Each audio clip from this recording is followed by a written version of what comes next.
Hi అండి, అందరికీ నమస్కారం. Welcome to our channel. This is Vikram from learner zone. ఈరోజు మనం 7th క్లాస్ తెలుగులో 4th లెసన్ అయినటువంటి అమ్మ జ్ఞాపకాలు నేర్చుకుందాము. దీనికి ఈ పాఠం రాసినటువంటి కవి ఎవరంటే టి కృష్ణమూర్తి యాదవ్. ఇది ఇంపార్టెంట్ అంటే చాలా ఇంపార్టెంట్.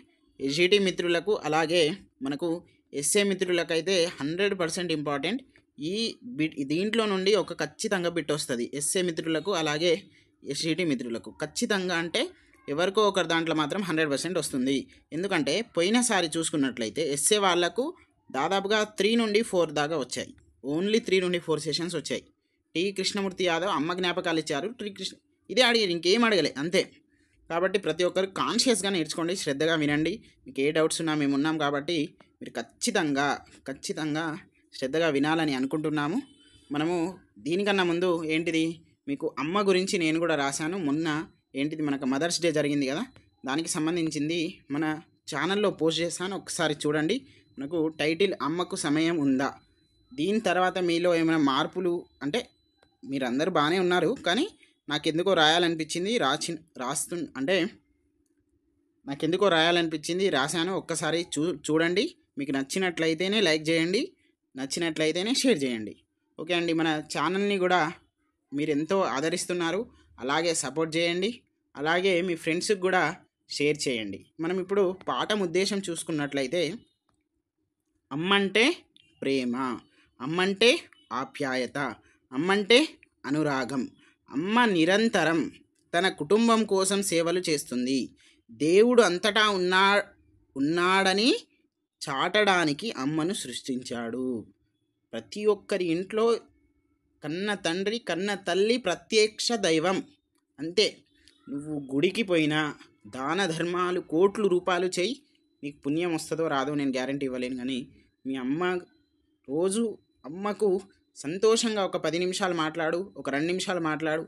అమ్మను నాన్నను ఎవరైతే మంచిగా చూసుకుంటారో వాళ్ళు ఖచ్చితంగా సక్సెస్ అవుతారు.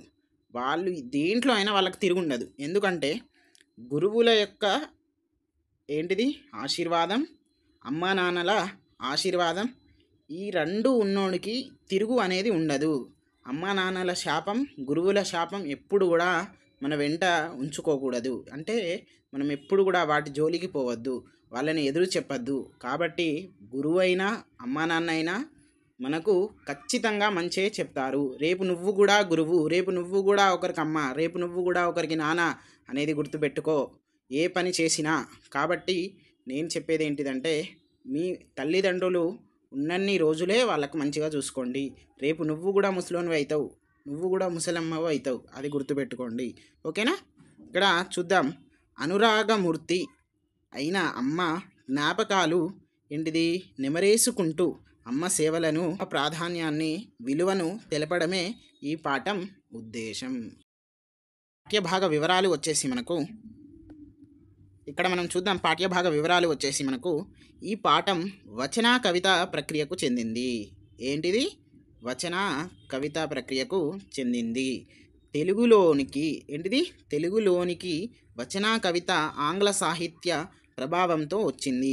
ఆంగ్లంలో దీనిని ఫ్రీ వర్స్ అని అంటారు. ఫ్రీ వర్స్ కాబట్టి గుర్తుపెట్టుకోండి, నేను చెప్తున్నా కదా 100% వస్తుంది అంటారు. తర్వాత పద్య గేయాల్లో ఉండే ఛందస్సు, మాత్రగణాల నియమం లేకుండా స్వేచ్ఛగా భావయుక్తంగా వాక్యాలతో ఉంటుంది. ఎట్లా అంట, మనకు పద్య గేయాల్లో ఉండే ఛందస్సు, మాత్రగణాల నియమం లేకుండా స్వేచ్ఛగా భావయుక్తంగా వాక్యాలతో ఉంటుంది. దీనిని మనం ఏమంటాం? వచన కవితగా పిలుస్తున్నాము. ఓకే. ఈ పాఠం ఇదే అడిగిర్రు, ఏం అడగలే, జస్ట్ శబ్దం ఉంది కదా అది అడిగిర్రు. తర్వాత అమ్మ జ్ఞాపకాలది అడిగిర్రు. జస్ట్ ఆన్సర్ ఏముంది, ఇతని పేరే ఉంది ఆన్సర్, ఇంకేం లేదు. ఓకే.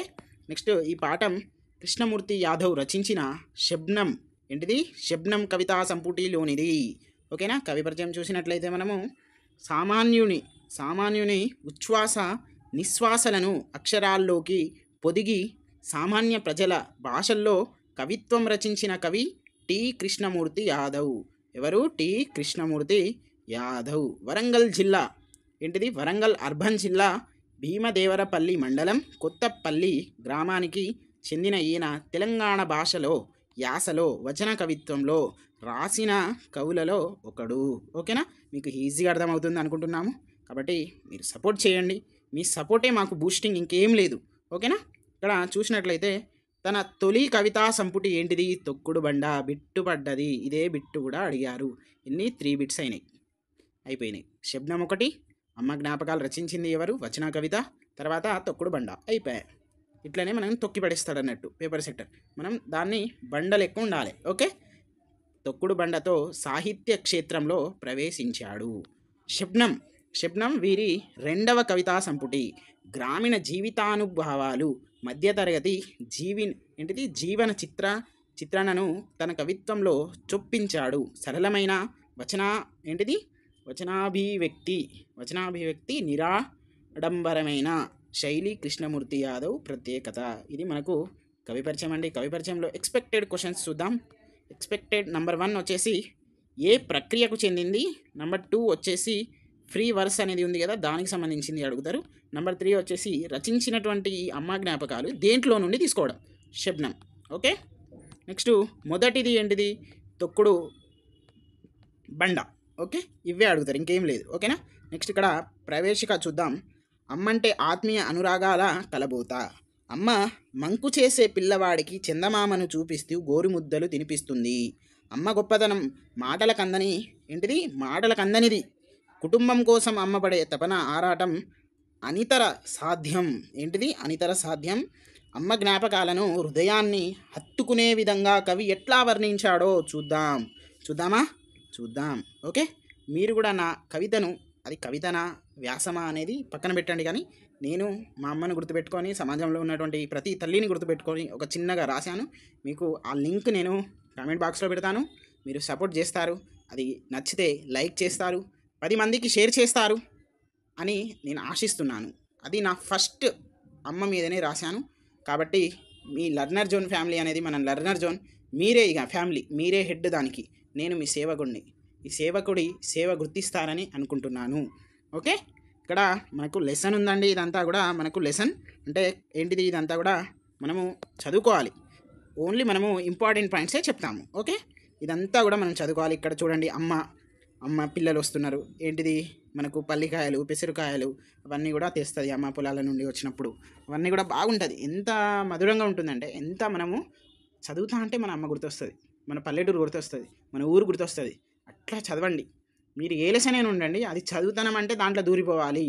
దాంట్లో హీరో నేనే, విలన్ నా ఫ్రెండ్ గాడు. తర్వాత ఏంటిది? అట్లా అనుకోవాలి. అట్లా అనుకుంటేనే సూపర్ అవుతాం మనం. ఓకే? ఇదంతా కూడా సారాంశం కూడా మీరు చదువుకోండి. తర్వాత మనము ఇది పదజాల వినియోగం అనేది మనం చెప్తాము. ఓకే? ఇక్కడ నేను ఎందుకు తీసుకొని వచ్చానంటే, టెక్స్ట్ బుక్లో ఉన్నదే చెప్తాము మేము. బయట నుండి కొందరు నాకు ఫోన్ చేసి ప్రైవేట్ పబ్లికేషన్స్ ఏమైనా తీసుకోవాలా సార్, కొంచెం ఏమైనా బాగుంటాయా మీరు చెప్పండి సార్ అని అన్నారు. మీరు ప్రైవేట్ పబ్లికేషన్స్ తీసుకుంటే క్వాలిఫై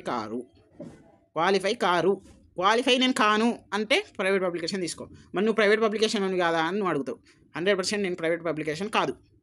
ఎందుకంటే నా ఒక్క బిట్టు, ఒక్క చిన్న సెంటెన్స్ కూడా నేను టెక్స్ట్ బుక్ దాటి ఎక్కడి నుండి కూడా సేకరించాను. నాకు అవసరమే లేదు. నేను మీకు చెప్పాల్సిన అవసరం లేదు. నాకు నేను ప్రమోట్ చేయాల్సిన అవసరం లేదు.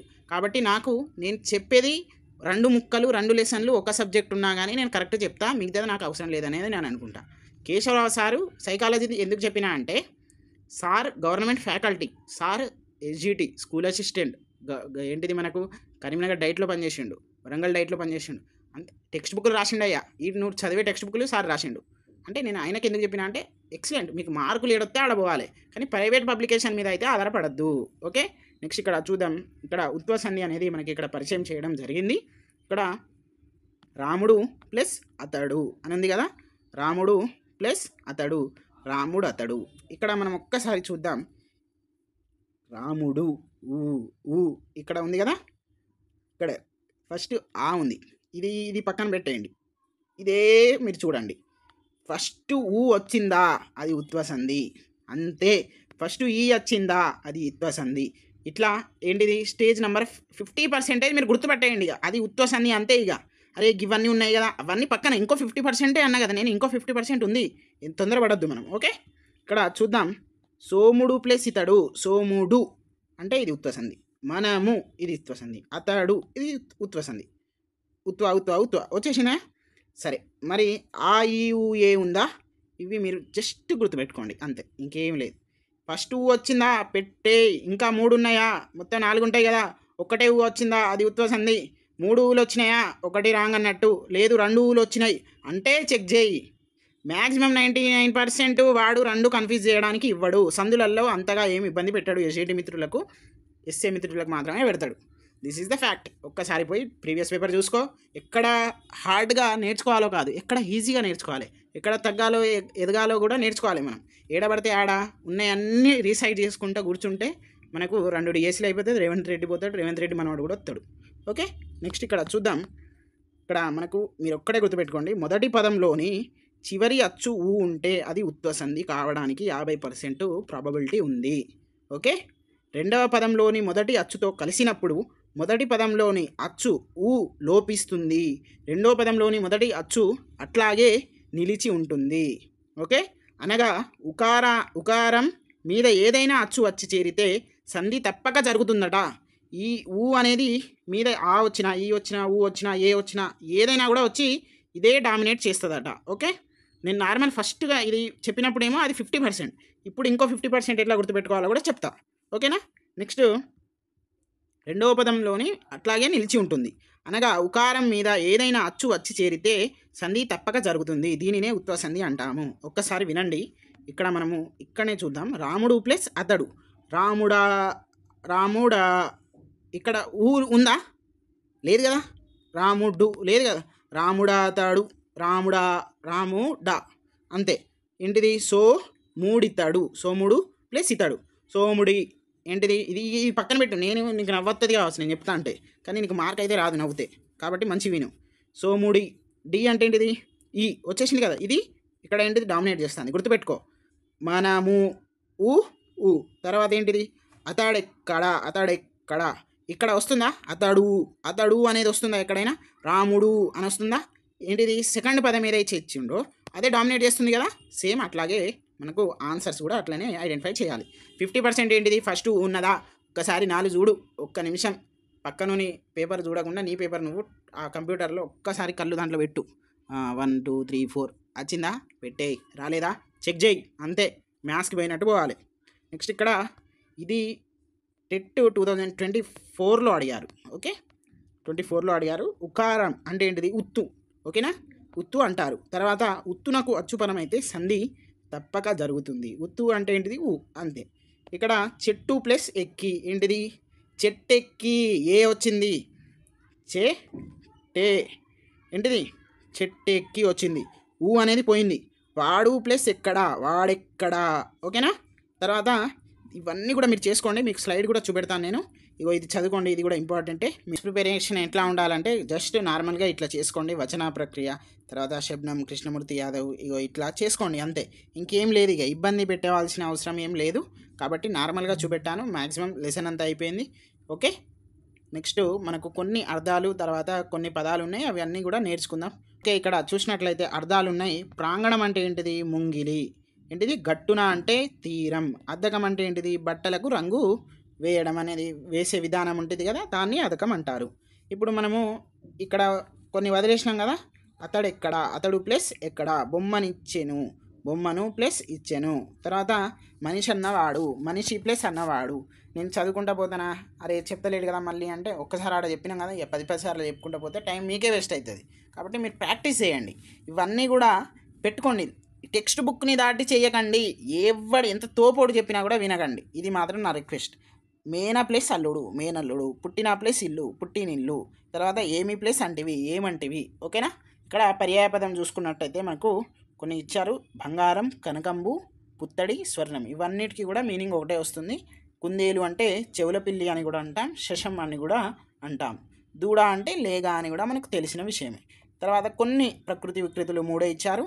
కుల్య అంటే కాలవ, తర్వాత ఆకాశం అంటే ఆకాశం, తర్వాత మొగము అంటే ముఖము. ఇవన్నీ కూడా ఇంపార్టెంట్ పాయింట్స్ అండి. క్లాస్ మీరు ఖచ్చితంగా సబ్స్క్రైబ్ చేసుకోండి, అలాగే లైక్ చేయండి. ఎడ్యుకేషనల్ ఇన్ఫర్మేషన్కి సంబంధించిన వాట్సాప్ గ్రూపు ఏంటిది మనకు ఛానల్, దానికి సంబంధించిన లింక్ కూడా నేను కింద పంపిస్తానండి. అది కూడా మీరు సపోర్ట్ చేయండి. తర్వాత మనకు వచ్చేసి నేను రాసినటువంటి అమ్మ పోయట్రీ అని అది కూడా ఒక్కసారి చూడండి. మీకు మీ అమ్మ గుర్తొస్తుంది, మీ అక్క గుర్తొస్తుంది, తర్వాత మీ నానమ్మ కూడా గుర్తొస్తుంది. అంత అద్భుతంగా రాయడం జరిగింది. మీకు నచ్చినట్లయితేనే లైక్ చేయండి, లేకపోతే లేదు, ఎవరిష్టం వాళ్ళది. ఓకే అండి, థ్యాంక్ యూ.